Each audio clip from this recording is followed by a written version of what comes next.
Boa tarde a todos e todas. Declaro aberta a 4ª audiência pública da Comissão de Saúde com o seguinte tema: para debater a diálise no Estado do Rio de Janeiro. Foi um pedido a essa comissão do deputado Iranildo Campos. E aproveitando hoje o dia D da diálise, a ação que se faz parte da campanha. Segundo os levantamentos dessa secretaria, hoje existem aproximadamente 122 mil pacientes renais crônicos que dependem do tratamento com terapia renal substitutiva para filtrar artificialmente o sangue. E o que mais incomoda essa comissão é a falta de pagamento adequado a essas instituições.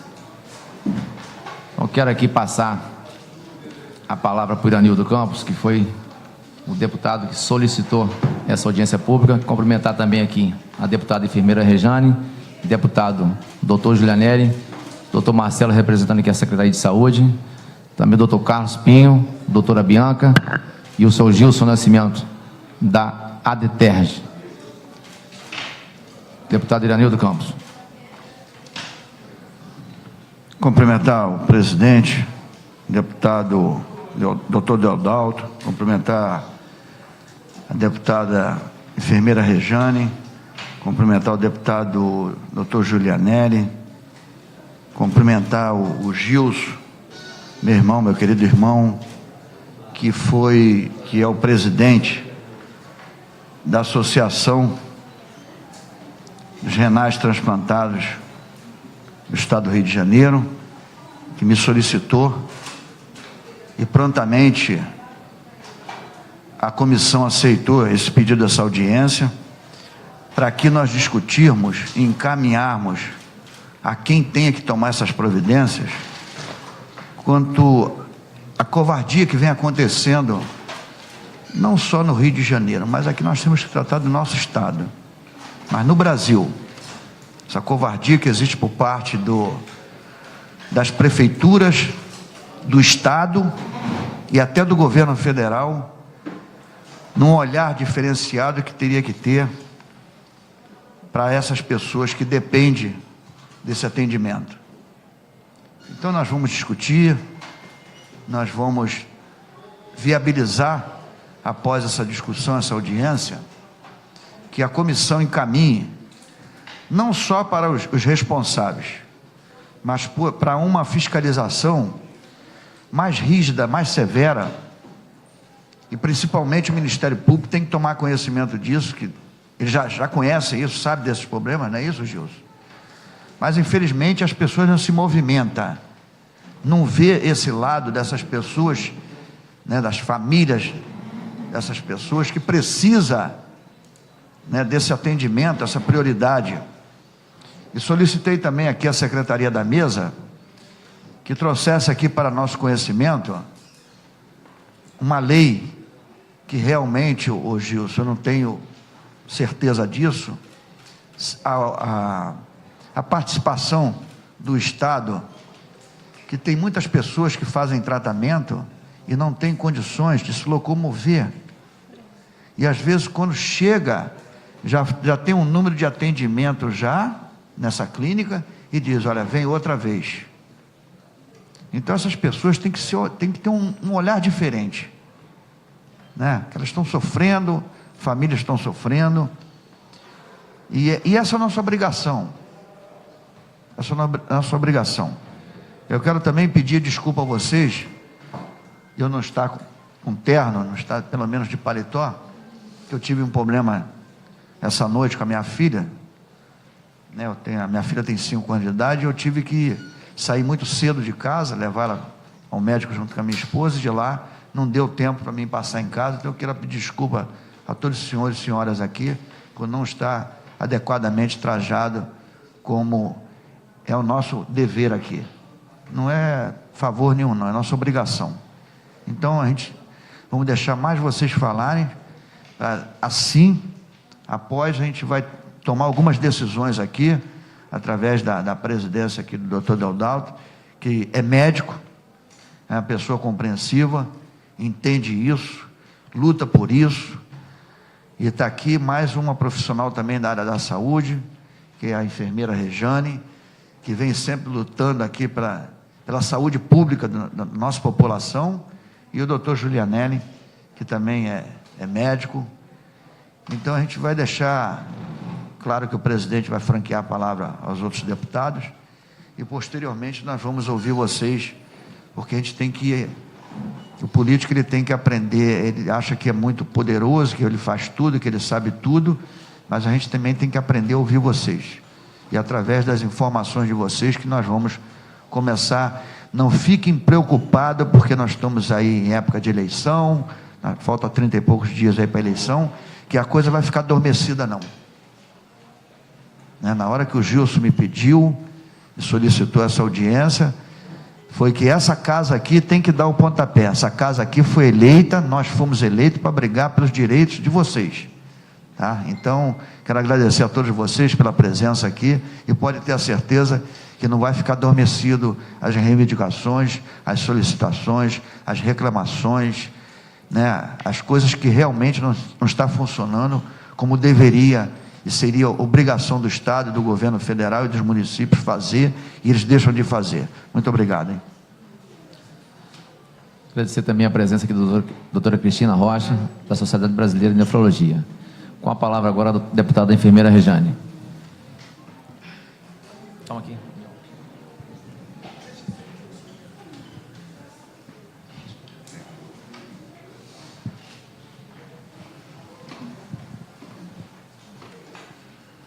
Bem, boa tarde. Boa tarde a todos e todas. Eu queria primeiro cumprimentar o presidente dessa audiência, Dr. Deodalto. Em nome dele, cumprimentar todas as autoridades aqui presentes. Cumprimentar meu querido amigo Fábio Silva, que é presidente da Comissão de Saúde, infelizmente não pôde estar presente. E cumprimentar de uma forma especial o nosso querido deputado Iranildo, que teve a iniciativa de pedir essa audiência pública. Eu já tinha, Iranildo, tem até aqui um documento pronto para ser encaminhado ao ministro da Saúde, Dr. Gilberto Magalhães Ock, e a gente estava ainda terminando esse documento, porque nós recebemos várias denúncias, né, fruto da portaria emitida pelo Ministério, portaria 1675, de 7 de junho de 2018. E nós elaboramos uma audiência pública dentro do Conselho Regional de Enfermagem, que era para discutir com os profissionais de enfermagem inicialmente, aproveitando a vinda do presidente do Conselho Federal, aqui no Rio, Dr. Manuel Carlos Nery da Silva, que é presidente do Conselho Federal de Enfermagem. Por conta da portaria atingir, principalmente, né, não desmerecendo nenhum profissional, mas atingir muito a questão da assistência de enfermagem, que é quem fica direto ali com o paciente, quem está com a máquina. E essa portaria, doutor Deodalto, ela modifica para um técnico de enfermagem, por exemplo, que teria já a responsabilidade de tratar de 3 pacientes por turno, ela muda para 6 pacientes por turno. E para o profissional médico e para o enfermeiro, deputado Iranildo, que também é médico. Não, Iranildo é advogado, né? Sou advogado e sou militar, mas fui secretário de saúde. Foi secretário de saúde, por isso que eu sempre coloco na cabeça que ele é médico. Modifica, deputado Iranildo, de 35 pacientes para 50 pacientes. E, além disso, a portaria, ela não fala em horário, ela fala em turno. E aí, nessa audiência dentro do Conselho Federal de Enfermagem, Conselho Regional de Enfermagem, eu tomei conhecimento, porque eu não tinha conhecimento, de uma coisa chamada hemodiálise diária. Confesso a vocês que quando eu estudei, eu não tinha esse conhecimento da hemodiálise diária. Então, a hemodiálise diária, ela trata do paciente no turno de 2 horas. A gente aqui está falando que, durante o dia, você não vai atender 50 pacientes, o médico que estiver lá no horário. Se o médico trabalhar 4 horas diárias, que geralmente o médico também pode trabalhar 6 horas ou 12, a enfermagem trabalhando 12 horas de plantão, ela não vai atender 50 pacientes. Porque fala em turno. Se o turno é de 2 horas e tiver 50 máquinas, depois de 2 horas os pacientes estão saindo e entra mais 50.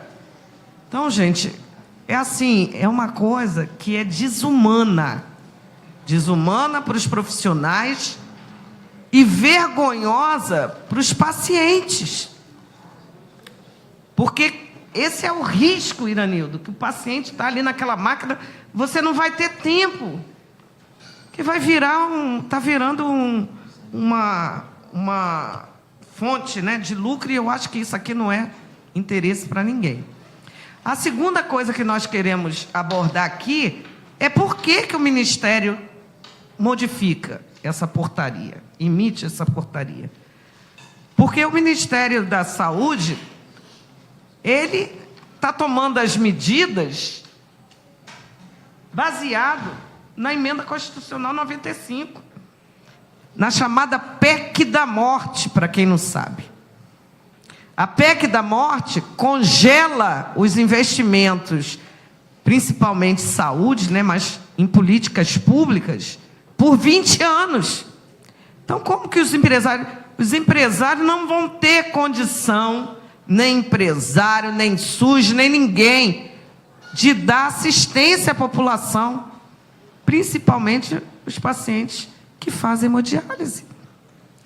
Então, nós estamos lidando com um governo perverso, um governo que não quer saber da saúde da população, um governo que não está nem aí para os trabalhadores de saúde, para um governo que quer acabar com o nosso país. O governo Temer quer acabar com o nosso país, quer vender o nosso país lá para fora. Porque a gente tem que politizar esse processo de discussão. Esse processo de discussão, a gente vai ter que debater sobre a Emenda Constitucional 95, Deodalto. A gente tem que levantar o povo do Rio de Janeiro, levantar o povo do Brasil inteiro contra essa emenda constitucional. Ninguém tem condição. Ela foi feita há 2 anos atrás. Isso é consequência já. E só vai piorar. Como é que nós vamos conseguir sobreviver com 20 anos de investimento congelado? Então, eu acho que é super pertinente que o deputado Iranildo está trazendo aqui, super pertinente a preocupação que os profissionais de hemodiálise, os empresários da hemodiálise e, principalmente, os profissionais de enfermagem da hemodiálise que estão trazendo essa discussão para que a gente aprofunde. Nós não vamos conseguir daqui, né, resolver o problema, mas nós temos que tirar forma de se organizar para que, Gilson, a gente lute pela vida, não é isso? Eu sei que você é uma liderança desse movimento, né? Nós estivemos lá na praça, na Cinelândia, vimos lá o desespero dos pacientes, o desespero dos profissionais que estavam ali, e Gilson é a liderança que está trazendo esse levante, né? Eu acho que a gente tem que ir um pouco mais e trazer e sair dessa audiência pública com referendo da gente lutar contra essa emenda constitucional, porque o fim do processo é ela.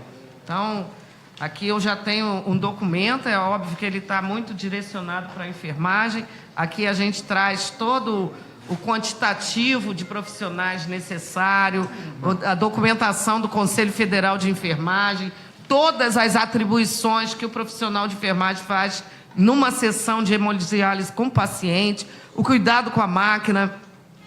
No meu primeiro mandato, Iranildo, eu tive em Teresópolis, que estava morrendo, não sei se era 4 ou 5 pacientes por dia. Foi lá eu e o outro deputado que não se reelegeu, e a preocupação em relação a essa questão de hemodiálise é muita, tá, gente? Então, tem um documento, a gente só estava modificando um pouquinho o que está em vermelho, que eu pedi para mudar, mas é isso. Eu acho que a gente tem... Eu também não vou poder ficar, eu já tinha uma agenda em Campos, então estou saindo daqui também, ia correr lá no plenário, ficar um pouquinho, mas a gente tem que representar a população nos requisitos em todos os espaços, e eu estava saindo daqui no máximo 2h30 para ir para Campos, né? Mas eu quero me colocar à disposição, botar o mandato à disposição, o partido à disposição, os movimentos sociais que eu conheço da área da saúde à disposição, para que a gente possa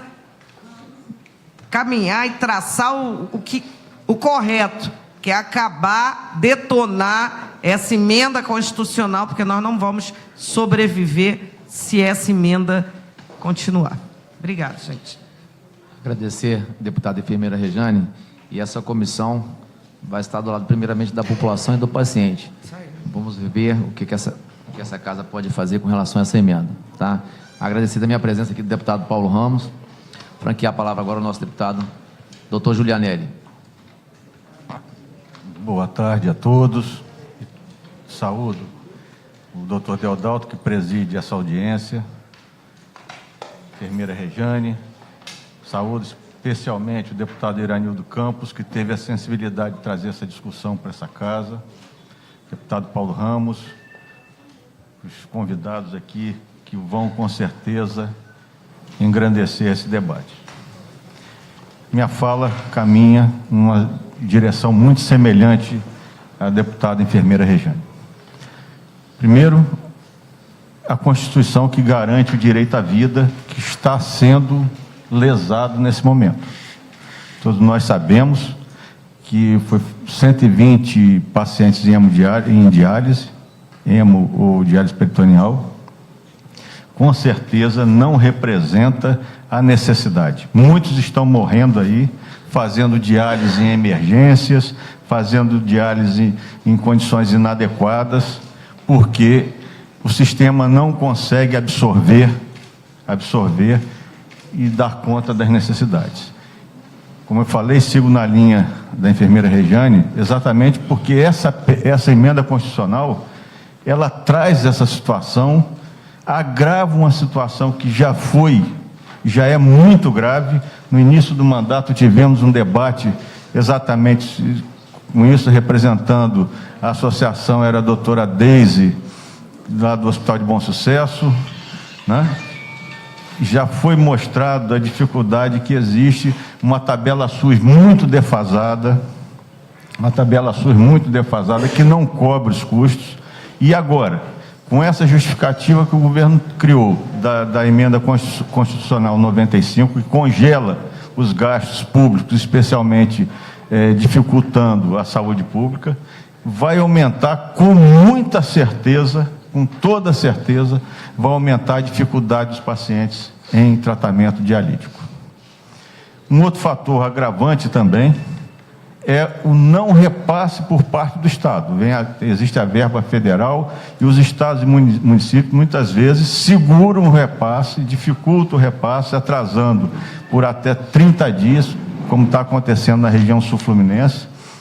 Isso dificulta ainda mais, porque se a tabela SUS ela não consegue, deputado Iranildo, praticamente cobrir os custos, quando ocorre a dificuldade no repasse, o retardo no repasse, as clínicas com certeza ficam com maior dificuldade.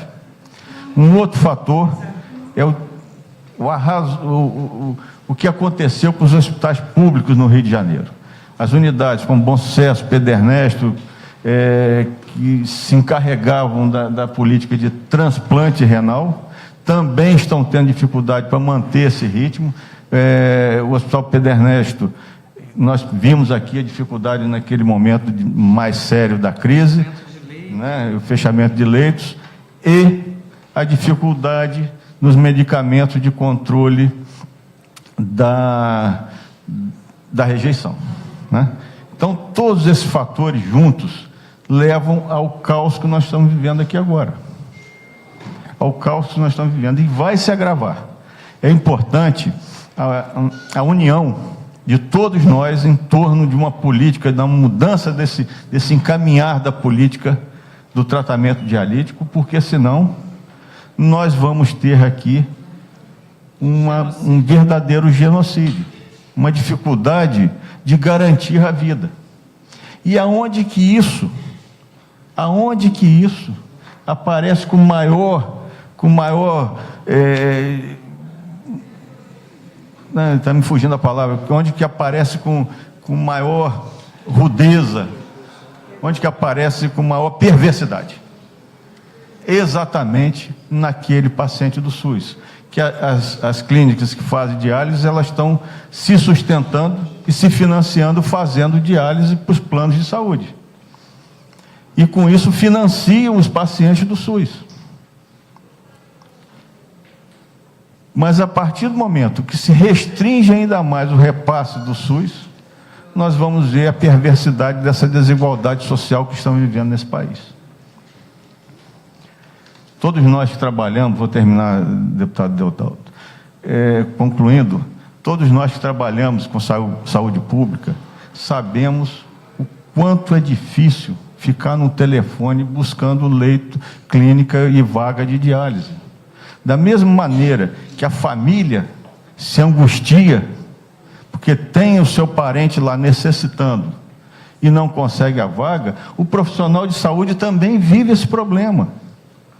Também se sensibiliza, exatamente porque fica no telefone, liga para cá, liga para lá e não consegue a vaga, e muitas vezes vê o paciente morrer ali na frente dele. Então, eu vejo que a união faz a força. Nós precisamos exatamente manter esse movimento que a associação traz aqui, manter a mobilização nas ruas, e eu tenho a certeza absoluta de que a sociedade fluminense vai entender o drama que está sendo relatado aqui. O drama de vocês todos, que têm uma ligação direta ou indireta com esse setor da saúde pública que passa por essa dificuldade quase que absoluta. Eu, antes de vir para cá, procurei saber como está a situação lá no Sul Fluminense. Lá tem um agravante a mais, esses absurdos que acontecem na saúde pública. Depois de muito tempo, foi autorizado o aumento do teto, lá em Resende. Aumentaram 20 leitos, só que não pagaram. Olha só, autoriza o prestador a aumentar o número de leitos e não repassa o recurso decorrente daquele tratamento, como se a pessoa pudesse tirar do bolso e garantir esse tratamento. Entendeu, Deodal? O absurdo que é isso? Então, aqui, eu encerro a minha fala colocando exatamente esses pontos que eu coletei no Sul Fluminense, mas eu tenho a certeza que todo o Estado do Rio vive esse mesmo drama, e o Brasil todo, como bem falou o deputado Iranildo. Obrigado. Obrigado, doutor Giulianelli.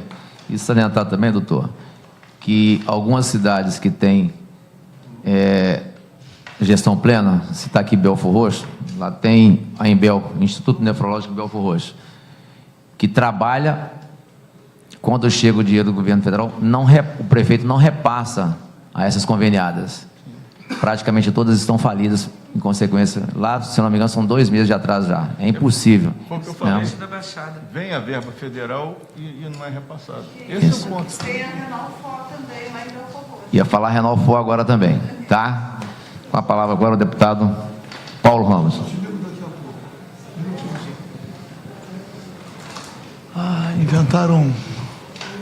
Inventaram essa máquina e ficamos, deputado Dr. Deodato, que preside esta importante audiência pública, presos a ela. Quero cumprimentar o deputado Dr. Julianelli, como Dr. Deodato, também médico. Deputado enfermeira Rejane, pelo próprio nome, enfermeira Rejane. Ambos, todos da área da saúde.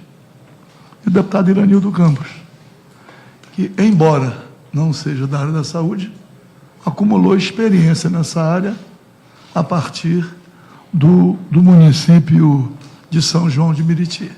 Então, traz essa sensibilidade em relação às questões da saúde e nos mobiliza. Eu, no sábado, estava num encontro de motociclistas em Teresópolis e encontrei um velho conhecido e não sabia que ele fazia hemodiálise. Aquela roupa típica de motociclista, o casaco da equipe, do grupo. E na hora de ir embora, ele foi comigo e se emocionou muito, chorou muito, não falando da situação dele, olha.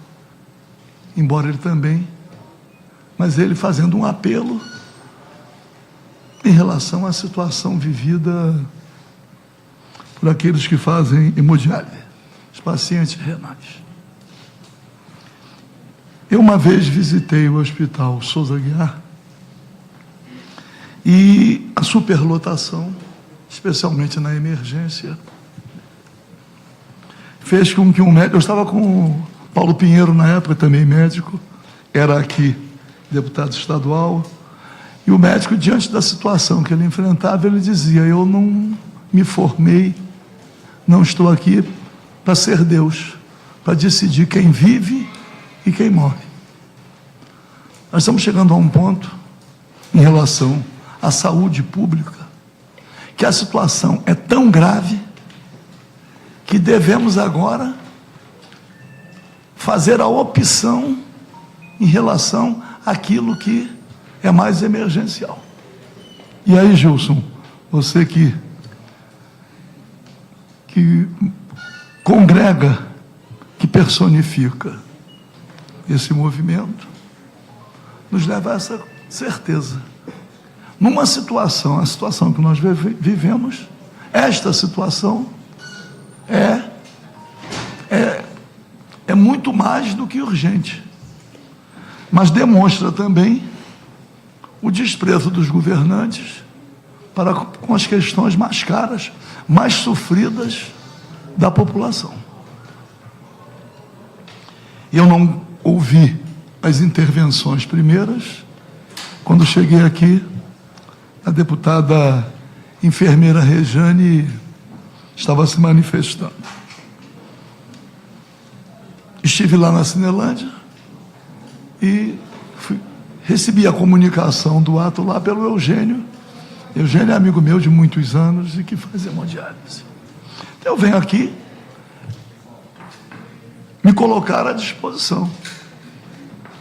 Não é possível o que está acontecendo, porque a situação é de muita emergência. Como é que um governo é tão irresponsável que, citou aqui, contratou o aumento de leitos e não paga, contrata as clínicas de modelo e não paga? Mas então o que o governo espera? Que as pessoas... A enfermeira Rejane citou lá Teresópolis. Em Teresópolis fiz várias reuniões. Na época não tinha transporte, o município não dispunha e também não tinha transporte, quer dizer, então estão também aniquilando a saúde pública toda. O Sistema Único de Saúde está sendo sabotado desde a sua criação. Então, eu venho aqui para me somar, Iranildo.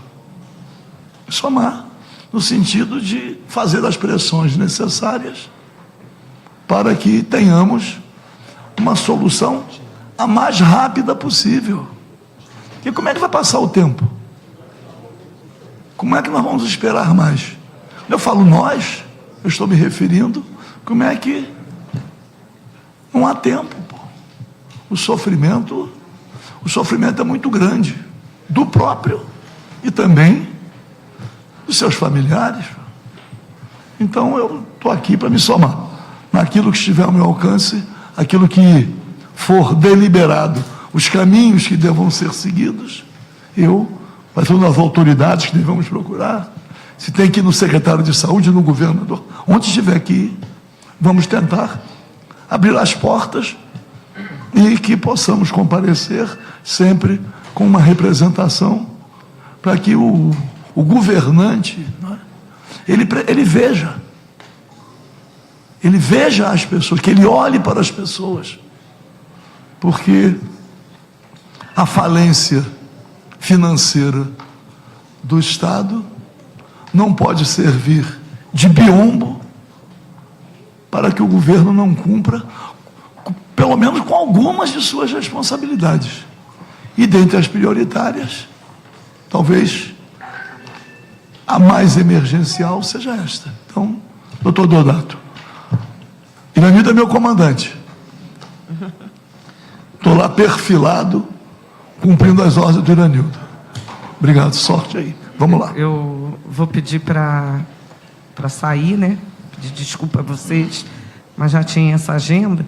Eu só queria lembrar, né, na fala do deputado Paulo Ramos, que o governo estadual deixou de investir durante 2 anos consecutivos o mínimo constitucional de 12% da sua arrecadação, do seu orçamento.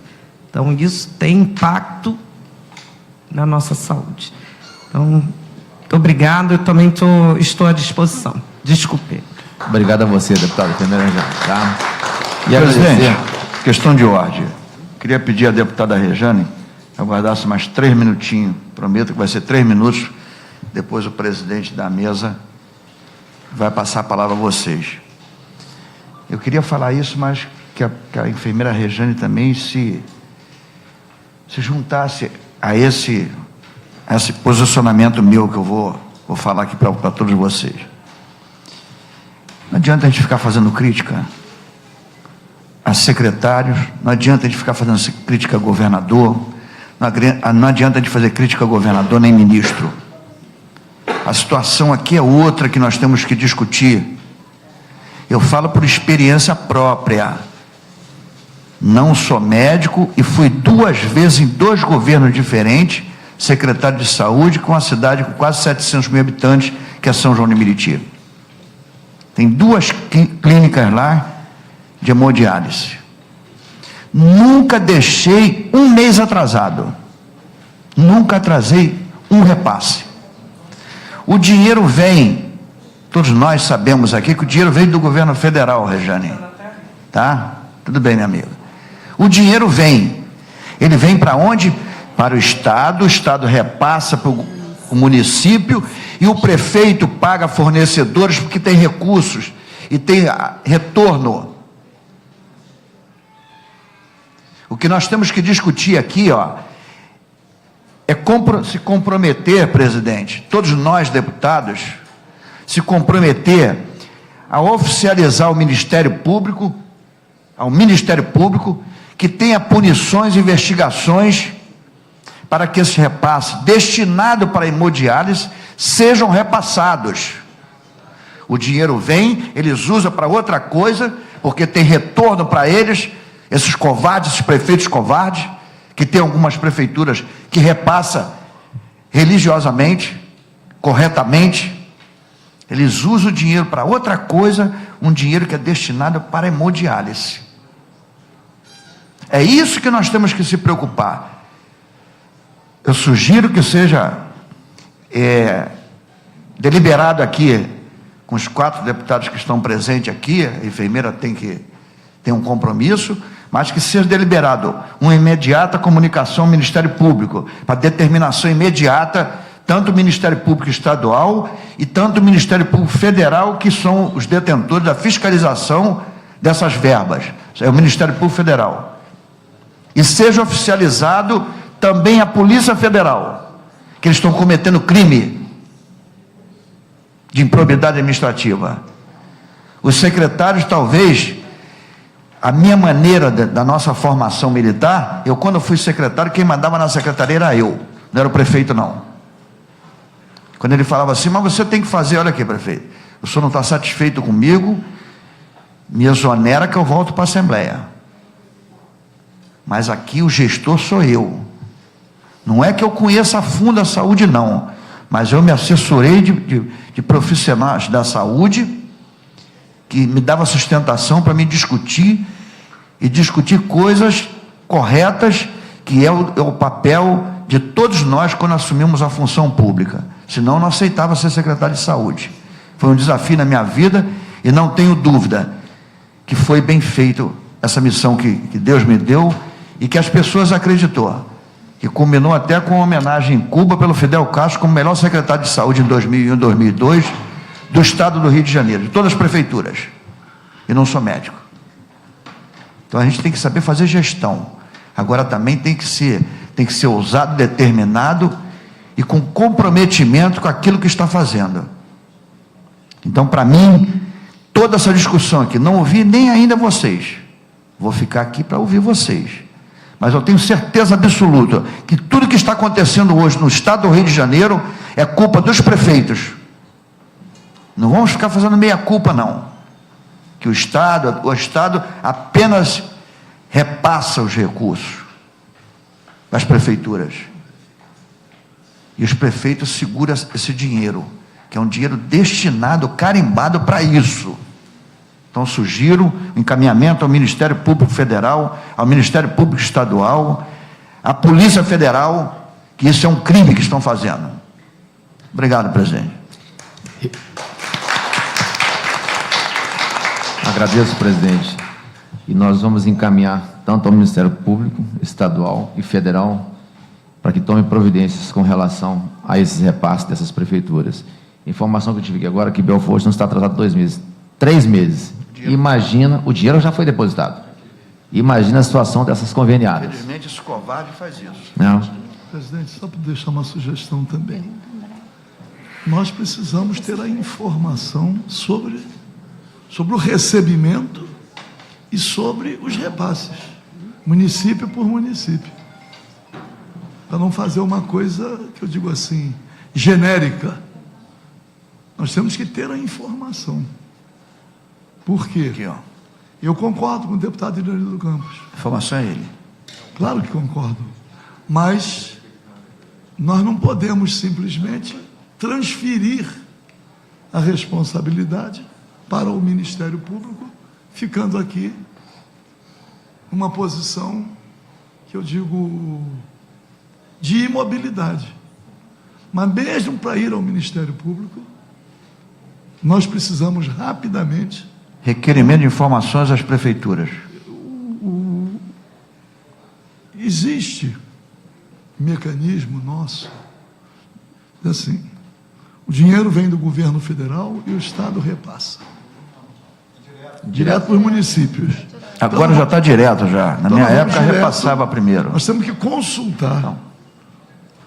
Nós temos que verificar no governo federal, só ter a comprovação dos repasses, para evitar da gente tomar uma providência em relação a quem pode estar também sem receber. E não é tão difícil a gente buscar acesso no governo federal para verificar os repasses feitos. Como existe aí lei de transparência, vamos tentar também consultar se há alguma divulgação sobre os repasses feitos. Existe um divulgar, Então, é verificar no Ministério da Saúde, diz assim, nós estamos transferindo, tá bem, mas cadê a documentação que para não cometer o erro? e até perder um tempo enorme. Agora, paralelamente, a situação continua. Quer dizer, Muito oportuno esse ponto que o senhor colocou, porque, na verdade, nós não temos esse cenário só em Belford Roxo, nós temos esse vários cenário em municípios. outros municípios. é isso. Prefeitura do Rio de Janeiro, Nova Lá. Iguaçu, nós temos vários outros municípios aqui, Barra do Piraí, Barra Manso, enfim, que estão com esse mesmo cenário. Então. E é público o repasse, é só você realmente entrar no portal e você identificar o repasse disso. É isso. Essa Tá, comissão portal, vai- entrar. essa Desculpe, comissão eu fazer essa vai- observação.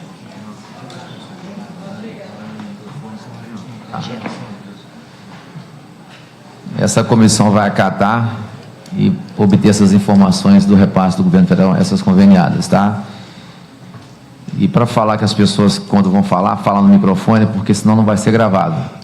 Quero passar agora a palavra para o senhor Gilson Nascimento, da ADTERG.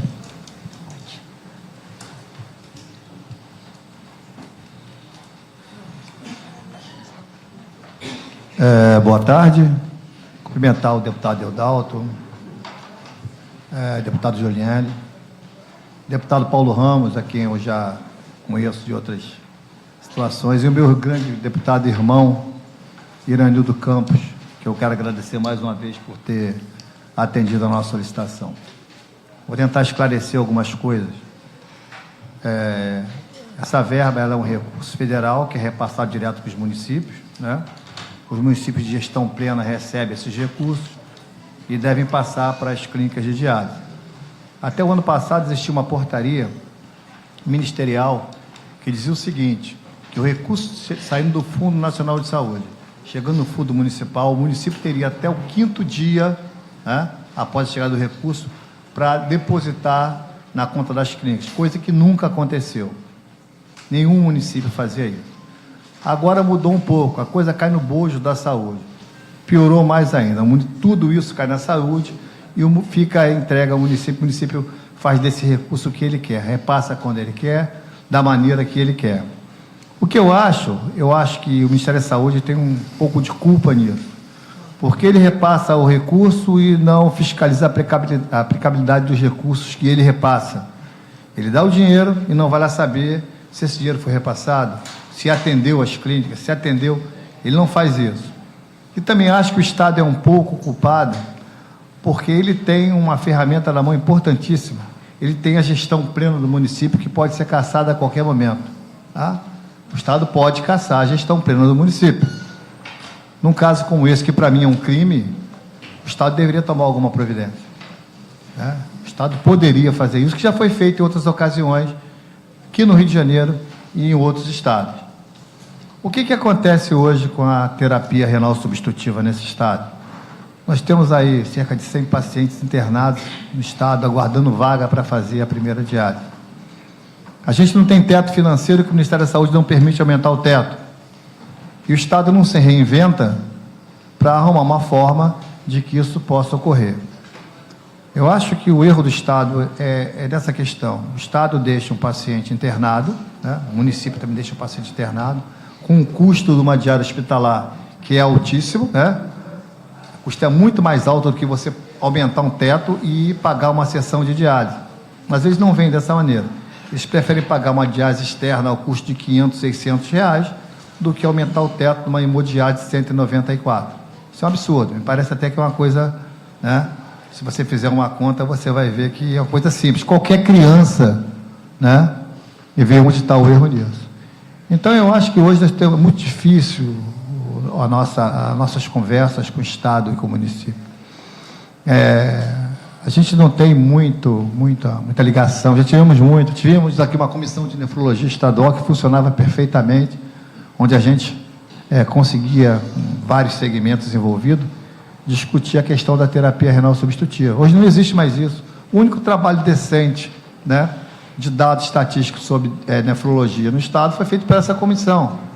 E essa comissão foi extinta. Né? Eu não sei por que cargas d'água. Então, assim, mas o Estado não recebe os recursos. Mas eu moro no Estado do Rio de Janeiro. Eu creio que o gestor estadual é responsável pela minha saúde e pelo meu bem-estar também. Não importa se eu moro em Nova Iguaçu, Belford Roxo, Caxias, moro no município de Janeiro. É obrigação do Estado, né, fiscalizar o que os municípios estão fazendo. Ele deu a gestão plena, ele também pode caçar essa gestão plena. É uma coisa fácil de ser feita. Outra coisa, nós temos aqui a diálise peritoneal, que não existe nenhum incentivo, nem do governo federal, nem do governo estadual, para essa terapia. É uma terapia alternativa, né, que até para as pessoas que estão em vias de transplantar, é uma terapia que é melhor, porque ela mantém a função residual do paciente, e o transplante, para quem ainda urina, é um transplante melhor, né? É uma terapia que dá mais liberdade para as pessoas, para serem pessoas ativas, né? A pessoa pode trabalhar, fazendo DPA, né? Mas não existe nenhum incentivo, porque a terapia está morta. Não há remuneração, a remuneração não é aumentada há muito tempo, há anos que não se incentiva a diálise peritoneal. E aí o médico é mal remunerado, a unidade é mal remunerada, e ninguém quer brincar de diálise peritoneal. Quando esses 100 pacientes que estão internados aí, né, e são 100 aqui, eu estou chutando por baixo, hein? É muito mais do que isso no Estado, é bem mais do que isso. Digo até que o dobro. Se você pegar nível de Brasil, você vai ficar assustado com esses números. E a diálise peritoneal poderia ser dada como uma primeira alternativa para essas pessoas, com algum incentivo governamental, incentivo financeiro, que iria sair mais barato do que manter um paciente internado. Mas eu não sei por que a pessoa distorce a visão dos fatos e não consegue enxergar isso, né? A gente tem que lutar para que o tratamento seja oferecido para a pessoa. Você imagine uma pessoa renal crônico, iniciando o tratamento, internado no hospital público, onde os médicos conseguiram minimizar os seus problemas, ele está apto para ir para uma clínica satélite para dialisar, mas ele tem que ficar 3 meses internado porque não tem vaga para ele. É um negócio absurdo isso, né? E aí você pega um cara desse de catéter lá, o cara pega uma infecção hospitalar, morre, porque ele está sujeito a isso também. Então, eu acho que a discussão não parte só de repassa, não repassa. Eu acho que a pactuação deveria existir, né, entre os 3 entes federativos, coisa que não acontece. É verdade que os secretários municipais fazem o que querem do dinheiro da hemodiálise, né? O dinheiro é deles. Eles não têm isso como dinheiro prioritariamente para ser passado para as clínicas. Lamentavelmente isso acontece. Eu espero que aqui dessa audiência pública a gente tire alguma coisa, tenha algum norte, né? A gente tenha algum encaminhamento para a gente consiga resolver essas questões. Obrigado, Gilson. Eu vou franquear a palavra agora à doutora Bianca Gouveia, nefrologista da UERJ e da UF. Boa tarde. Gostaria de agradecer o convite para participar dessa comissão, representando os médicos do Estado do Rio de Janeiro. Gostaria de agradecer ao deputado Todeu Dalto e aos demais deputados na mesa, o colega Dr. Carlos Pinho, Gilson, representante da Sociedade Brasileira de Nefrologia, e cumprimentar a todos aqui. Infelizmente, a deputada enfermeira Regiane saiu. Eu gostaria de dar algumas explicações, porque ela abre a fala dela falando de uma portaria recente que regulamenta o número de RH por clínica. O que a gente tem hoje aqui, e o que eu acho importante, é o paciente no foco da discussão. Isso é que é importante. O nosso paciente no Estado do Rio de Janeiro, ele não está sendo atendido. O renal crônico do SUS, que eu estou falando aí de uma população que dialisa no Brasil cerca de 95%, no Rio de Janeiro 85%, ele precisa ter acesso à clínica, e a clínica precisa ter reembolso para pagar os seus funcionários. Então, hoje, antes de discutir se são 4-1 e não 3-1, ou 6-1, eu tenho que discutir como é que o colega da Clínica da Baixada, quantas vezes ele pega empréstimo para pagar o seu funcionário. Como é que ele se sustenta com 3 meses de atraso, como é que Nova Iguaçu faz isso, como é que os demais municípios fazem isso.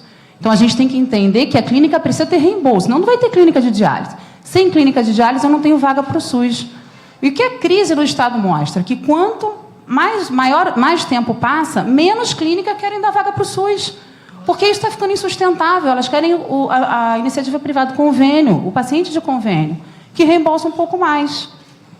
Né? Então, para o nosso paciente do SUS, que é 85% da população, das 80 clínicas que tem no Estado do Rio de Janeiro, ter acesso, ele precisa de clínica, de lugar, de um leito dentro da clínica de hemodiálise. Então, esse é o primeiro ponto. O segundo ponto que eu gostaria de também que a deputada, a enfermeira Regiane tivesse aqui, que ela tocou, foi da diálise diária. Nossa população, de novo, é 85% SUS. A diálise diária existe há anos no mundo e no Brasil. Ela já é liberada pelo SUS para grávida e para algumas crianças. E, infelizmente, o nosso paciente não tem acesso. Sabe por quê? Porque o SUS só libera 4 sessões por semana no máximo. Por que que o nosso paciente renal crônico com insuficiência cardíaca, neuropatia diabética, desautonomia, hipotenso, tem que dialisar só 3 vezes por semana? Então, infelizmente, eu não consigo que a diálise diária atinja o paciente do SUS, porque ele não reembolsa. O simples fato de tornar a logística da clínica mais intensa e a troca dos turnos mais ativa não significa que isso tenha que a gente coloque o RH no foco da unidade. Não, a gente tem que colocar o paciente novamente no centro da discussão. E o paciente do SUS também tem que fazer diálise diária, se necessário, ou mais frequente. Um outro ponto que eu gostaria de discutir é que, assim, nunca vimos, a minha geração, tem 19 anos de nefrologia, a minha geração nunca viu tanto paciente com falta de acesso vascular tão jovem. O que a gente tem nas clínicas do Rio de Janeiro inteiro é que o paciente chega com um catéter, o primeiro acesso que é reembolsado, o segundo acesso é feito, o paciente, quando chega para fazer o acesso vascular definitivo, que é uma fístula arteriovenosa, ele já teve 20 catéteres, 2 anos de catéter, não consegue fazer a fístula, não consegue agendar, o reembolso é pequeno, o repasse não acontece, e o gestor da unidade não consegue pagar o cirurgião vascular capaz de fazer uma fístula que funcione de primeira vez. E o paciente fica sem acesso rodando o catéter. E aí, o que o Gilson disse, que é verdade, não existe nenhum incentivo à diálise peritoneal. O que poderia ter no Estado do Rio de Janeiro? Um dos hospitais do Estado, do governo federal, municipal, o que a gente poderia ter é um centro incentivador de diálise peritoneal que captasse os pacientes que estão internados sem vaga para diálise e iniciasse a terapia pelo método peritoneal. O paciente está começando a terapia, não existe um momento melhor, ele tem diurese residual ainda. Nós hoje não temos incentivo, nós hoje não temos um centro facilitador, que seja um hospital universitário, que também estão passando por problemas ruins. Então, assim, nós temos várias saídas para o que está acontecendo. A gente só precisa realmente ser ouvido e colocar isso em prática. Vários hospitais estão abarrotados de pacientes renais, precisando de vaga, dialisando com preço de R$600, podendo pagar R$190 numa clínica, só que não tem vaga na clínica e ninguém escoa esse perfil de paciente para o método peritoneal, que todo mundo sabe aqui, que a gente já teve muitos pacientes em peritoneal, não tem mais. Então, essas alternativas, essas iniciativas não acontecem no Estado do Rio de Janeiro. E mais um ponto para discutir é que o que a gente sofre hoje no Estado o paciente sofre também, né? E principalmente, é uma falta total de retaguarda para as clínicas de diálise. Vou dar um exemplo para vocês, deputados. A plateia aqui, eu conheço muitas pessoas, trabalha no Rio de Janeiro esse tempo todo, é uma plateia que sofre dos que eu vou falar, é que quando um paciente do SUS ele tem uma intercorrência dialítica durante a sessão da diálise, no seu início ou no seu fim, que ele precisa de um suporte avançado, que a clínica muitas vezes tem um suporte básico, esse paciente foi entubado, for para ventilação mecânica, precisar de um remédio que aumente sua pressão, a gente não consegue escoar esse paciente para os hospitais de retaguarda. Esses hospitais estão estabelecidos, cada clínica tem um hospital de retaguarda, e esses hospitais de retaguarda têm que ter vaga zero para os hospitais renais crônicos que sofrem intercorrência em clínica de diálise. E a gente liga para um desses hospitais, a primeira coisa, quando eles conhecem o programa Vaga Zero, porque a alta rotatividade de profissionais de saúde desses hospitais faz com que desconheçam o programa, o sistema, eles negam a vaga porque tem alta demanda. O que acontece com esse paciente que precisa de suporte avançado? Ele fica na clínica. A clínica fecha 8 horas, 9 horas da noite, 10 horas da noite. Ele passa a noite na clínica, em ventilação mecânica, em situação não ideal, ele corre risco de vida. E muitas vezes ele morre, porque ele não foi transferido. E aí o hospital fala, não, esse paciente tem que ir para uma UPA, e a UPA não aceita porque não tem suporte, não tem para onde transferir depois. Então, isso é o caos. Então, eu sei que a gente está discutindo repasse, eu sei que a gente está discutindo tudo, mas colocando o paciente no centro da atenção, a gente tem muita coisa para discutir em relação ao paciente renal crônico. Tá? Essas são algumas observações. Obrigado, doutora. Passar a palavra agora para o doutor Carlos Pinho, diretor da Associação Brasileira dos Centros de Diálise e Transplantes. Boa tarde, obrigado a todos, obrigado, deputado Deodalto, aos demais. Eu represento uma entidade que congrega mais ou menos metade das clínicas de diálise que existem no Brasil. Eu vou dar uma pincelada de meio minutinho. Nós hoje temos no Brasil 750 clínicas de diálise, mais ou menos. Dessas clínicas de diálise, nós acreditamos que em torno de 650 são clínicas privadas, conveniadas com o SUS, porque foi um modelo que o próprio SUS resolveu adotar, né, na segunda metade da década final da década de 80 e 90, e ele terceirizou esse serviço, resolveu passar a iniciativa privada a parte do investimento, e assim funciona até hoje. Em 1999, eu vou dar alguns dados aqui para vocês, há 20 anos atrás, o SUS cuidava de 42.700 pacientes no Brasil fazendo terapia renal substitutiva, há exatos 20 anos atrás. Esses pacientes hoje chegam a 120 mil, né? Nós tivemos praticamente, em 20 anos, nós triplicamos a quantidade de pacientes renais em TRS. Se nós tivéssemos uma atenção primária de qualidade, provavelmente esse número seria o dobro. Provavelmente nós deveríamos estar dialisando alguma coisa entre 200 e 250 mil pacientes. A gente não dialisa de 200 a 250 mil pacientes simplesmente porque eles morrem antes de chegar à diálise. Por falta de atendimento, por falta nesses rincões da nossa terra aí, perdidos aí sem poder chegar. E quando chegam, muitas vezes, como o Gilson e a Bianca falaram, chega pela porta dos fundos, chega através de uma emergência, em condições clínicas precárias e com uma taxa de mortalidade altíssima por conta disso. Então, só que em 1999, a verba de terapia renal substitutiva do SUS cabia a cada um desses 42.700 pacientes, ele custava de terapia renal substitutiva para o SUS R$ 13.500, que era a verba destinada pelo SUS para pagar a TRS. Então, nós tínhamos o seguinte quadro em 99, eram 42.700 pacientes, o gasto com a TRS era em torno de R$500 bilhão, e cada paciente desse consumia em torno de R$ 13.500 por ano, né? Se nós pegarmos esse valor e ajustarmos por qualquer índice que seja, IGPM, qualquer índice, qualquer um, IPCA, entendeu? Nenhum deles nos dá nenhum valor abaixo de 45, 50 mil reais por ano por paciente, que é o que nós deveríamos estar gastando. Em 2008, cada paciente custou a metade disso. Cada paciente custou aos cofres do Ministério da Saúde somente R$ 26 mil. Então, a diferença entre aquilo que ele efetivamente custou em 2018, de R$ 26 mil, e os 45, 50 mil, é quase o dobro que ele deveria estar custando. Trazendo esse quadro para o estado do Rio de Janeiro, nos últimos 9 anos,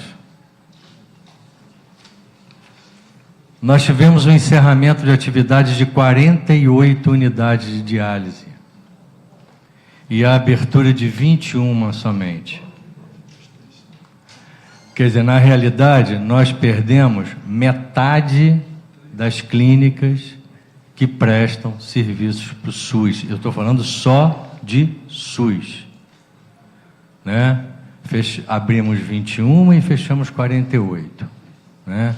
Não tenho, infelizmente, aqui a relação de vagas, tá? Porque as clínicas têm tamanho variado Isso não pode não significar efetivamente a metade das vagas ou coisa que o valha, a perda proporcional. Mas é um número emblemático, né? No momento que você tem uma atividade em que você percebe de forma clara, num determinado estado, um esvaziamento dela, do qual depende em torno de 12 mil pacientes, que é o que se dialisa no estado do Rio de Janeiro hoje, né? Você começa a ficar, quer dizer, já acendeu essa luz vermelha há muito tempo atrás. E eu concordo com o Gilson e com a Bianca, tem muita coisa que se pode fazer independente de qualquer coisa. Nós temos corrido, não só o município do Rio de Janeiro, o estado do Rio de Janeiro, outros estados também, oferecendo de que forma que nós podemos ajudar, né? A questão de acesso vascular, o que a gente pode fazer? O que a gente pode determinar? Vai ser um centro de confecção de acesso? Como que nós podemos influenciar e trazer um pouco menos de pressão sobre essa população que depende da diálise? O dia D nada mais foi do que a consolidação de um trabalho que a gente está fazendo agora de conscientização do valor da diálise, né? A gente quer que a diálise seja vista com o valor que ela efetivamente tem na vida desses 120 mil brasileiros. E a gente vai continuar trabalhando com isso e colocando-nos à disposição para qualquer movimento que vise melhorar o atendimento a essa massa de pacientes. Obrigado. Obrigado, doutor Carlos. Deodão, deixa eu só entender o número que o doutor falou. São quantos pacientes em diálise? No estado? No estado. No estado, em torno de 12 mil. Tem 11, 12 mil pacientes. 12 mil, não é, Marcelo? É um pouco mais. Eu tenho arredondado aqui para 13, mas eu fui um pouco modesto. Com a palavra agora a doutora Cristina Rocha, da Sociedade Brasileira de Nefrologia. Boa tarde a todos e, uma vez mais, reiterando o que já foi dito, agradecer o espaço onde se pode, literalmente, conversar sobre uma demanda enorme, que eu acho que a nossa obrigação aqui é tentar ser o mais objetivo possível para determinar o que é possível fazer no âmbito municipal e estadual, com a ajuda e a boa vontade e a disposição, como já dito de todos aqui, considerando que a Sociedade Brasileira de Nefrologia tem exaustivamente tido, com a presença de outros representantes, rodadas intermináveis de discussão com o Ministério da Saúde com relação aos valores, com relação à atenção básica até dos pacientes antes de necessitarem dos tratamentos por diálise, por transplante, enfim. Então, até para tentar ser objetivo e não repetir o que todos disseram aqui até agora, o que nós vemos, na realidade, a Sociedade Brasileira de Nefrologia faz um censo anual e nós temos os dados do censo de 2017 com esses números que são assustadores, é importante a gente repetir. São mais de 126 mil pacientes em diálise no Brasil. No Rio, o Sudeste, a região Sudeste, é que concentra mais da metade desses pacientes. Portanto, os problemas gritantes são muito mais visíveis aqui.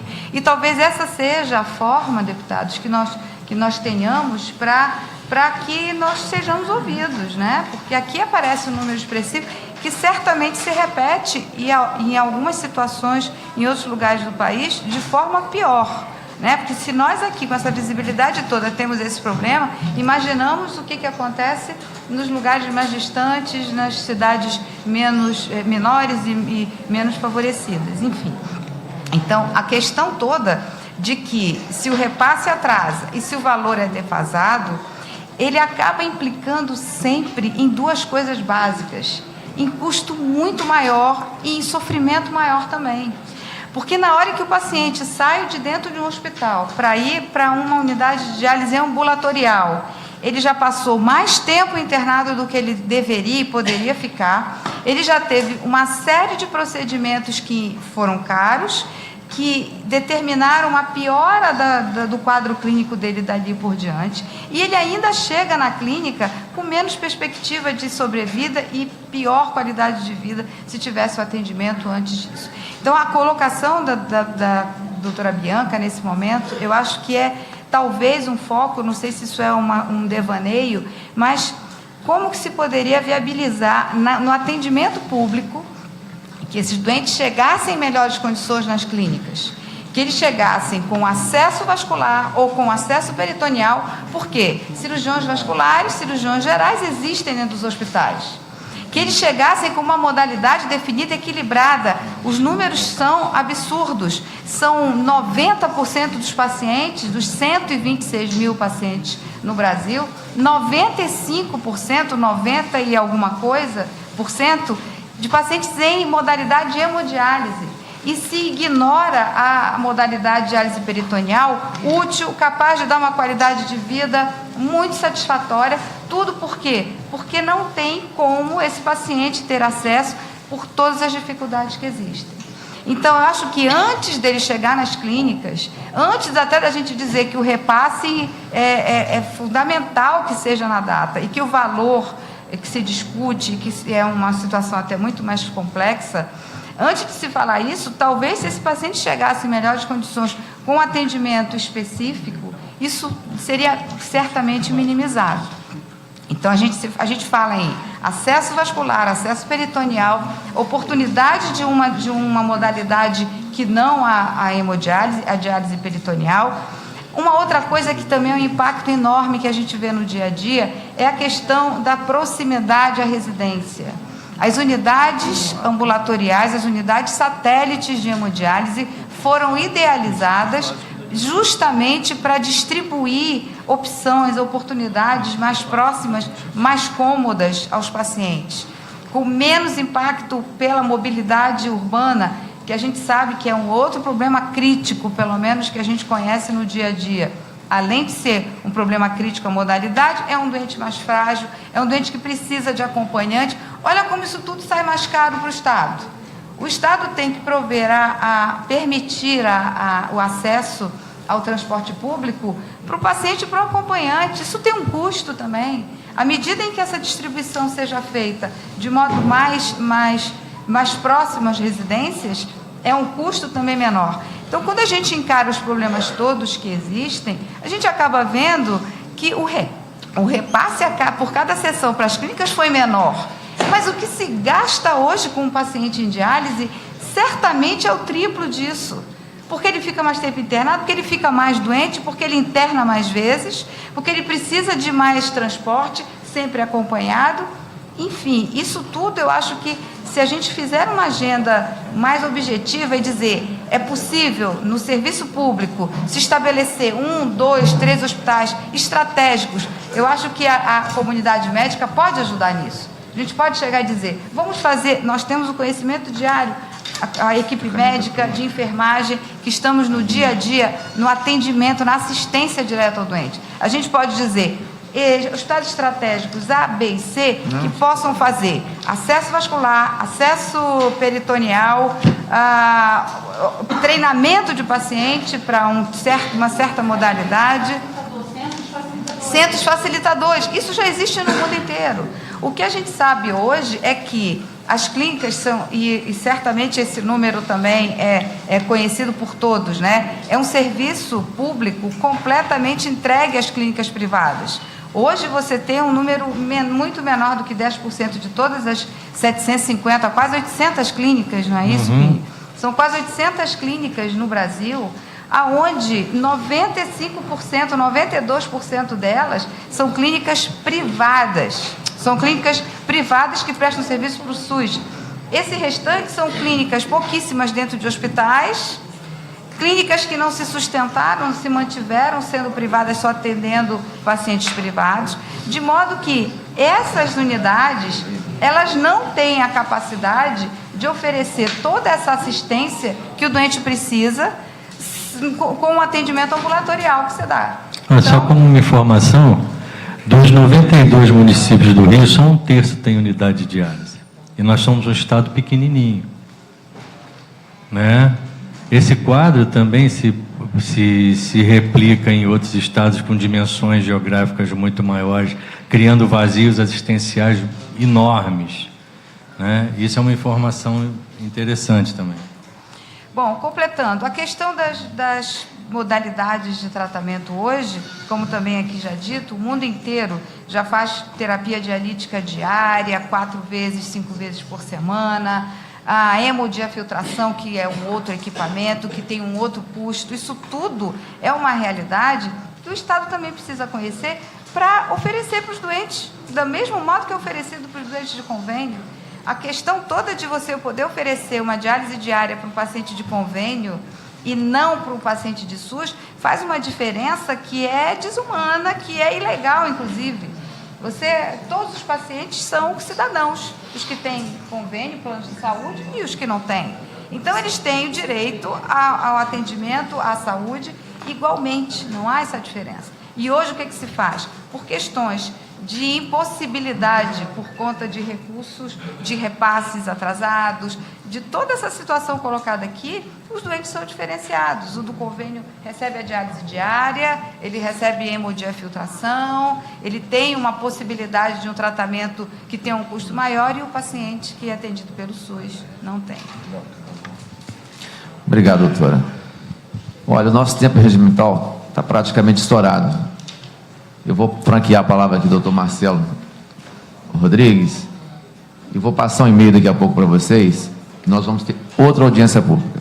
Eu pensei que essa audiência seria limitada ao não repasse, o reajuste das tabelações, mas é muito mais grave, Danilo, do que eu estava pensando. Te dou os parabéns por essa iniciativa e não vai ficar no papel. Essa comissão está do lado de vocês e vamos tomar todas as providências. Quero aqui agora franquear a palavra ao doutor Marcelo.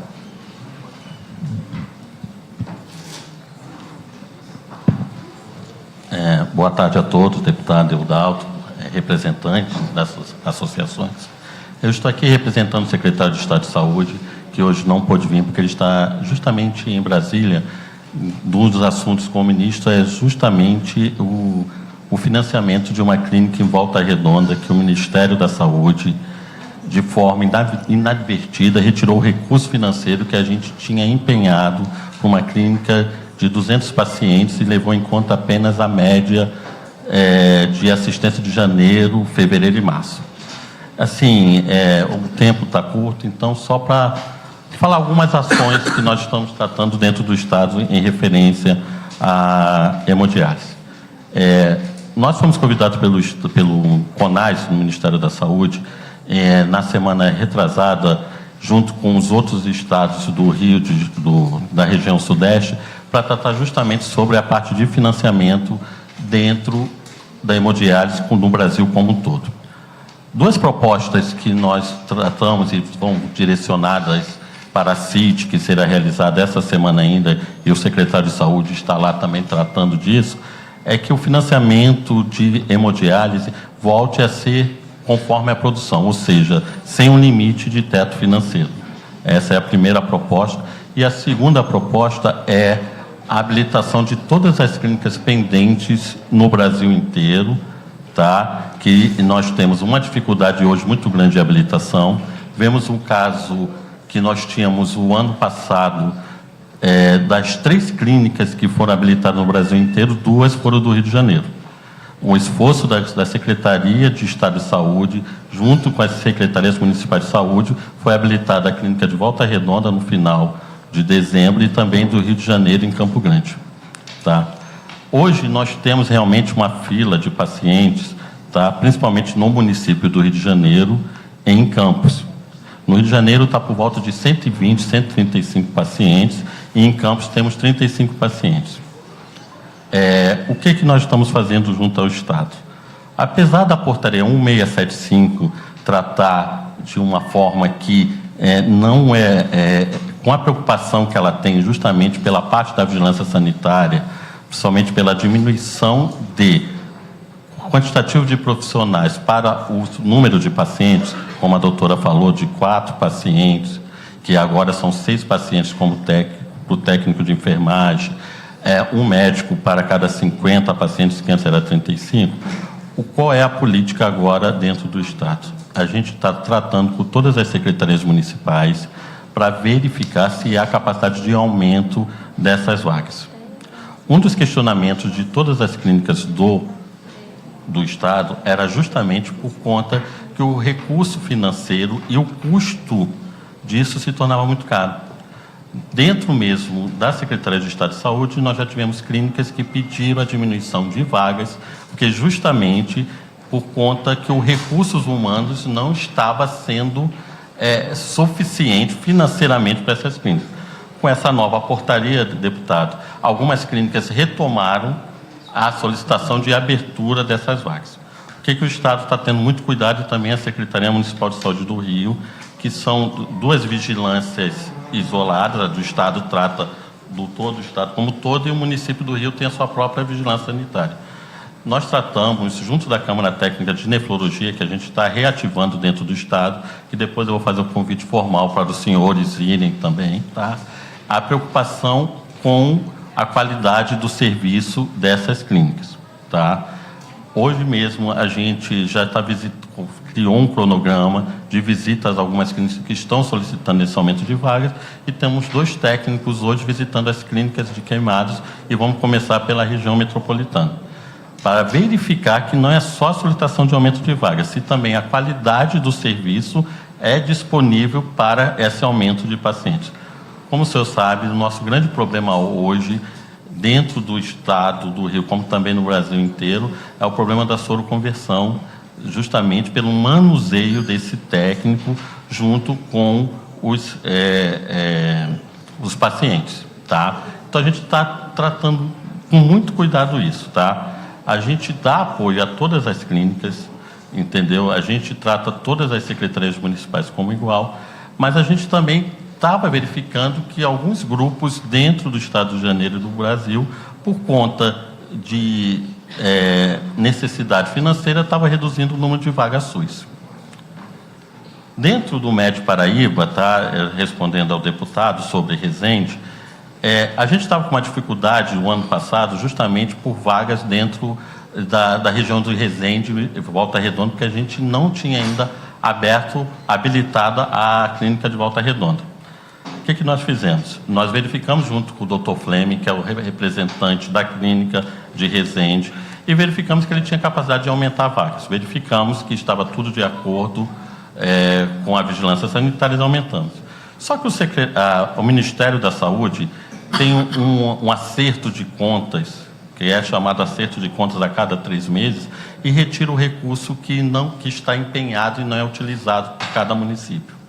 Ou seja, o município, a gente aportou, a gente fez a redistribuição do recurso financeiro no Estado, e no mês seguinte, no mês de outubro, o Ministério da Saúde, como não viu a média de utilização desse recurso financeiro, retirou esse recurso. Em abril desse ano, nós tínhamos disponível, só um minuto, nós tínhamos disponível para todas as clínicas de hemodiálise dentro do Estado do Rio de Janeiro, um valor de 26 milhões. Tá? O Ministério da Saúde, com a portaria 1471, que é chamada a portaria de encontro de contas, reduziu isso para 25 milhões 244 mil. Retirou do nosso empenho 849 mil reais que a gente utilizava no Estado para fazer o aporte entre os municípios. O que a gente faz? A gente verifica a cada 2 meses ou a cada mês, conforme a solicitação de aumento de vagas e também por produção, a gente aporta recurso financeiro nesses municípios. Para quê? Para que diminua o prejuízo desses municípios com o pagamento de extrateto pelo Estado ou pelo próprio município. Só que o que o Ministério fez? Ele verificou que esse recurso financeiro, pela média de 3 meses, sobrou, utilizou o mês de fevereiro, que é um mês menor, então a gente tem um número de sessões menores, e retirou 849 mil. Só de Volta Redonda, tirou 459 mil de uma clínica que ainda não estava totalmente com a sua capacidade. Tá? Entendeu, secretário? Hoje, o secretário estadual de saúde, junto com a área técnica do Ministério da Saúde, com o CONAS, está discutindo justamente o retorno desse financiamento, porque é uma clínica para 190 pacientes, 195 pacientes, e só tinha ainda 100 pacientes. Por quê? Porque a gente estava tratando do remanejamento dos pacientes, que tinha pacientes de Volta Redonda fazendo hemodiálise em Japeri, até mesmo dentro da Baixada Fluminense, e estava fazendo isso. Hoje, dentro do município do Rio de Janeiro, a gente tem um déficit de clínicas, principalmente na Zona Oeste. Tá? Todos os municípios hoje têm uma dificuldade muito grande na parte de transporte sanitário desses pacientes. Concordo, a gente tem que aumentar o número de vagas próximos aos pacientes. A gente está tratando disso e a gente está tentando de todas as formas aumentar esse número de vagas nas clínicas já existentes, tá? Só que assim, a gente é dependente em 99% dentro do estado do Rio de Janeiro de clínicas particulares. É óbvio que quando se monta uma clínica hoje, o investimento é muito grande e esse prestador precisa também ter seu lucro. A gente verifica que realmente o valor hoje da hemodiálise é um valor muito pequeno. Já pela ABCDT, alguns anos atrás, dizia que teria que ser R$240 no mínimo a hemodiálise, e hoje é 194. Não, tudo bem. Só para concluir, então, assim, a Secretaria de Estado de Saúde está disposta para vir de novo, trazer já algumas respostas que forem necessárias. A gente teria que conversar muito sobre fístulas, sobre diálise peritoneal, talvez uma proposta que cada paciente que sair do hospital primeiro faça uma avaliação de diálise peritoneal, né? Para ver se realmente é isso. A gente tem que tratar junto das clínicas para ver o quantitativo de pacientes que estão na fila de transplante. Nós temos dois serviços, apesar dos outros serviços que estão em decadência, os hospitais federais, nós temos 2 serviços que estamos trabalhando relativamente bem, que é o Silvestre e o Hospital São Francisco, que está fazendo transplante renal. Sim, mas a gente precisa realmente fazer essa discussão dentro da sociedade, todos juntos, para a gente achar saídas, entendeu? Com a experiência de vocês, nefrologistas, da associação e tudo isso, a gente criar um fórum para ver uma solução. Mas uma proposta do Estado principalmente na parte de diálise peritoneal, é que o paciente, antes de entrar na cadeira, tem um aval que ele não pode fazer diálise peritoneal. Porque hoje o paciente já vai direto para a cadeira e muitas vezes não faz essa avaliação, doutora. Tá? Pela clínica ou pelo serviço público, a gente tem que dar um direcionamento a algumas coisas desse tipo. Só um detalhe, que para regular os pacientes, muitas clínicas, elas pedem o acesso vascular, então não conseguem nem receber o paciente de diálise peritoneal. Então... Isso é outra situação também. Dentro do estado do Rio de Janeiro, nós temos uma carência muito grande do serviço de fístulas e cirurgia vascular. Hoje, também, nós temos que lutar junto ao Ministério da Saúde para aumentar essa tabela desse procedimento, porque hoje é insuficiente o recurso financeiro. Sim, mas o que eu quero dizer é que não é uma questão do médico não fazer essa avaliação. Eu tenho um paciente, por exemplo, que mora em Volta Redonda e que está me dizendo que a clínica ainda não tem o serviço de DP, essa que o senhor está falando, porque parece que o município não tem teto para peritoneal. Então está habilitando o SUS na HD. Eu vou pedir a vocês, que realmente já começou a sessão embaixo. A gente pode vou solicitar o doutor Marcelo. Começou. Doutor Marcelo, por último, 2 minutos. Deixa só eu falar, gente, que a comissão lá embaixo já começou a audiência, a gente não pode faltar, tá? Okay, somente, a sessão já iniciou. Só terminando essa complementação aí, um centro facilitador resolve grande parte disso. Se nós sairmos daqui com uma proposta de, na próxima audiência, já trazermos para conversar representantes de hospitais públicos, estaduais ou federais, onde se possa dizer, vamos lá, é possível em 2, 3, 4 hospitais se montar... Eu vou deixar aqui o e-mail dessa comissão, ouvindo todas as sugestões de cada um de vocês. Na próxima audiência pública, nós vamos, com certeza, ajudar muito a resolver esses problemas. Anota, por favor, o nome da comissão. Uma questão de ordem. Só uma questão de ordem aqui. Eu ouvi atentamente todos os representantes e ouvi aqui o representante do secretário de Estado de Saúde. Tudo foi hoje, né secretário, o doutor Marcelo? Tudo foi hoje. Hoje o secretário foi para Brasília para fazer isso, fazer aquilo, problema de Volta Redonda, problema de tudo. Foi tudo hoje. Não. Foi tudo hoje.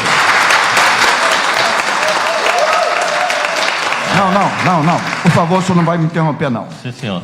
O senhor leva esse recado. Iranildo Campos falou isso. Sim, senhor. Tudo hoje. Vocês têm 4 meses para acabar o mandato de secretários. Vocês têm 4 meses e não conseguiram, nesses 3 anos e 8 meses, resolver nada disso. Vocês não... Por favor, o senhor não pode me interromper, não. Os senhores não resolveram nada disso. Aí o senhor acha que esse povo todo está aqui, e nós, parlamentares, está aqui para ouvir? Tudo hoje está resolvendo em Brasília? Não. Então, eu não aceito isso. Não é nada disso. Eu, como representante, como nós nós três que estamos aqui, como representantes de vocês, a gente não pode ficar calado. Vocês não podem falar isso para eles, mas nós podemos. Nós podemos. A saúde pública no nosso país, no nosso estado está assim, por culpa principalmente de nós políticos e de alguns dirigentes que não têm esse comprometimento com vocês. Essa é uma realidade. Então hoje, a gente vê assim, ó, o aumento de vagas. Como aumento de vagas se não paga? Eu não estou aqui defendendo proprietário de clínica nem nada, não. Eu estou sendo só justo. Nós temos que ser justos. E todos que antecederam ao doutor Marcelo falaram com convicção o que está acontecendo. Vocês não vieram aqui para ouvir coisas bonitinhas, técnicas, não. Vocês vieram aqui para expor o problema de cada um de vocês, dos familiares de vocês. E o que a Assembleia Legislativa vai fazer? É isso que vocês vieram aqui. Vocês não vieram aqui para ouvir tecnicamente números, não. Então eu quero pedir a Vossa Excelência, presidente, doutor Deodalto, e também ao meu companheiro, meu amigo, deputado Julianelli, que nós temos que ter uma resposta hoje imediata para eles. Para mim, qual é a resposta imediata? Oficializar a Secretaria de Saúde e determinar a saúde que fiscalize todas as prefeituras que, como disse aqui o Gilson, a Secretaria de Saúde, ela tem a gestão plena. Ela que tem a obrigação de fiscalizar.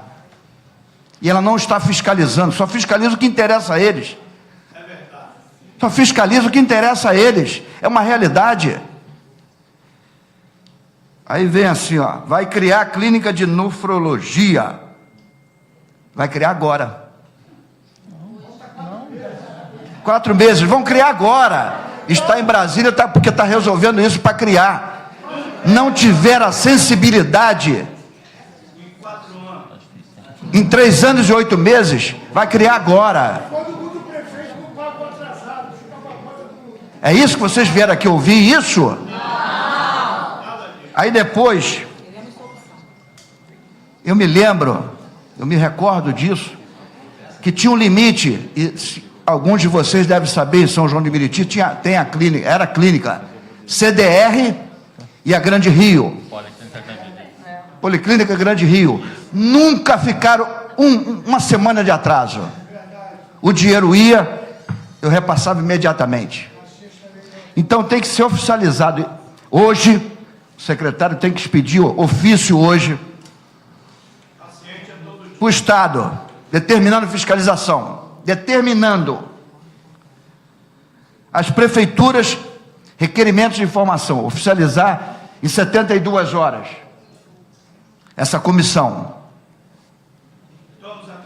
oficializar as prefeituras e dizer, nós temos clínicas conveniadas, porque eu soube aqui através do doutor aqui, que tem 37 das 92 prefeituras, descobrir quais essas prefeituras, oficializar eles e dizer como está o pagamento.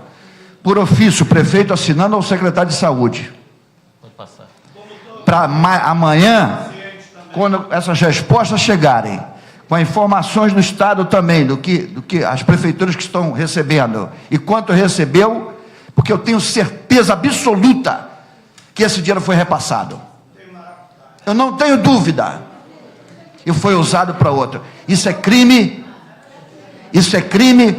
E temos que pedir à Polícia Federal, ao Ministério Público, que abra inquérito para responsabilizar esses gestores que fizeram essa covardia, estão fazendo essa covardia até hoje, e que pare essa covardia. Porque até agora ninguém se movimentou, ninguém gritou, ninguém falou por vocês para acabar essa covardia. Não tem secretário para mim, não tem governador, não tem nada. Eu não fui eleito para baixar a cabeça para governador, nem para secretário nenhum. Eu fui eleito para gritar por vocês, falar por vocês, porque às vezes vocês não podem falar o que vocês querem falar. Para isso vocês elegem os políticos. Foi convidado os 46 deputados federais para vir aqui hoje para discutir, que eles também têm a responsabilidade deles lá em Brasília. Cadê? Qual o deputado federal que está aqui? Então vamos fazer coisas pontuadas. Vai ter outra audiência? Vai ter. mas vamos sair daqui hoje com decisões. Talvez não seja o que vocês imaginavam, mas é um início. Iranildo. Eu escutei a doutora tecnicamente falando de algumas coisas que eu não entendo. Sobre eu disse isso, para Iranildo, vocês. eu queria fazer um encaminhamento também para botar em votação. A doutora Cristina tem uma proposta muito significativa, muito importante. Discutir a montagem de centros facilitantes, que são exatamente esses que vão trabalhar as fístulas que são necessárias para receber, né? Então, eu gostaria, Deodalto, que você pusesse em votação, nessa próxima audiência pública, trazer aqui representantes dos hospitais que depois nós passaríamos para discutir como que o Pedernest e outros hospitais que nós vamos, o Hospital da Posse, como eles vão montar os centros de facilitação para tratamento dialítico. Se você puder botar isso em votação para a próxima audiência pública, nós termos aqui representantes dos hospitais também. Já tem meu voto aprovado. Já tem meu voto aprovado, deputado Julianelli. Agora, passar aqui o e-mail dessa comissão. Anotem, por favor.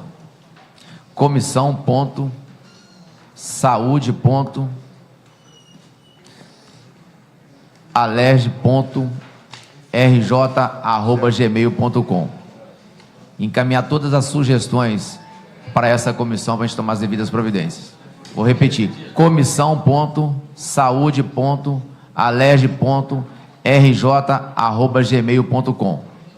Podemos deixar determinado o mês que nós vamos fazer essa audiência pública? Mês de setembro, poderíamos? Eu acredito Nesse que não mês vai de chegar setembro. todas eu acredito que não vai chegar todas as informações que necessita, principalmente da Secretaria, junto ao Ministério Público Federal Eles e têm que Estadual. ter rapidez nas O informações. representante do secretário pode dizer, em setembro é viável fazermos aqui? A data que marcaram, a Secretaria de Estado de Saúde estará aqui. Setembro. Está definido setembro, tá, gente? Eu quero aqui agradecer a presença de todos. Tá bom, sim, doutor. E, em cumprimento das normas nomeativas, declaro encerrada a reunião.